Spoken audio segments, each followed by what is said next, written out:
The story is flipped upside down, and to first century ears, it becomes shocking and incomprehensible, because now the story isn't about a checklist of who is worthy of being helped by a good person. The story is not even about the person being helped at all, but the story is about the helper. Jesus shocks the crowd. The person who helps the victim is a Samaritan. Now, many of us have heard this story so many times that we don't even think twice about who a Samaritan really is. He simply becomes the good guy who helps a person in need. Samaritans, though, to the first century ears, the villain had arrived.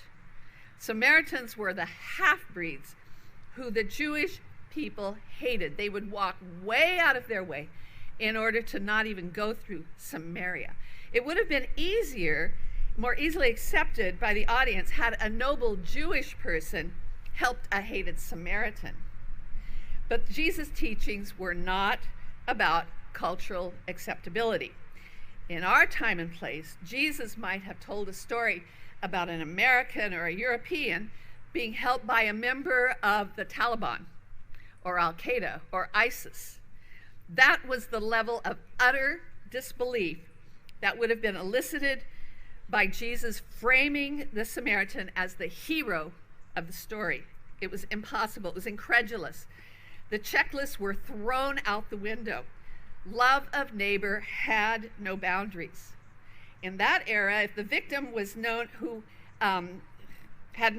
was helping him, he would have been expected to even refuse his help.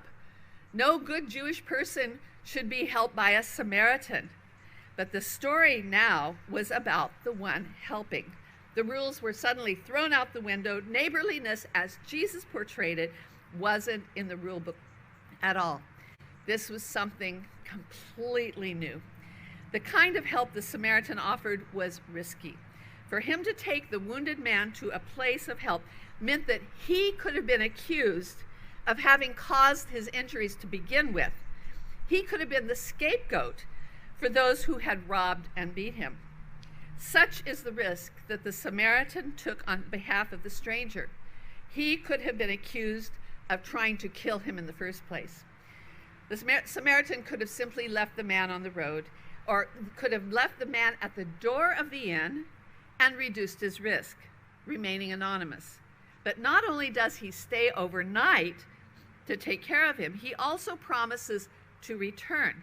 His compassion is boundless, and he pays the full bill. The victim has been robbed and stripped. He is fully dependent on the Samaritan. In paying the bill, the Samaritan has compensated for what the robbers stole. Now remember, this is Jesus telling the story. Does it sound strangely prophetic about his life? Here is a man who risks it all, who redeems the victim, who pays the full bill, and who promises to come back.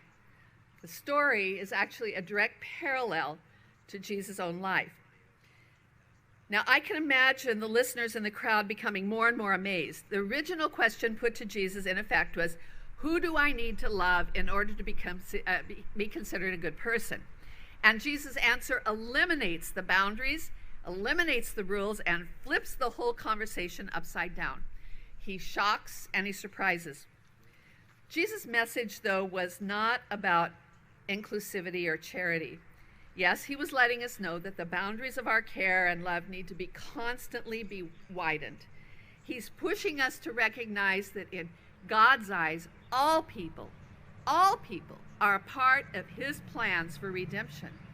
Imagine for a moment if Jesus was telling this story to you. Who would he have substituted for the Samaritan?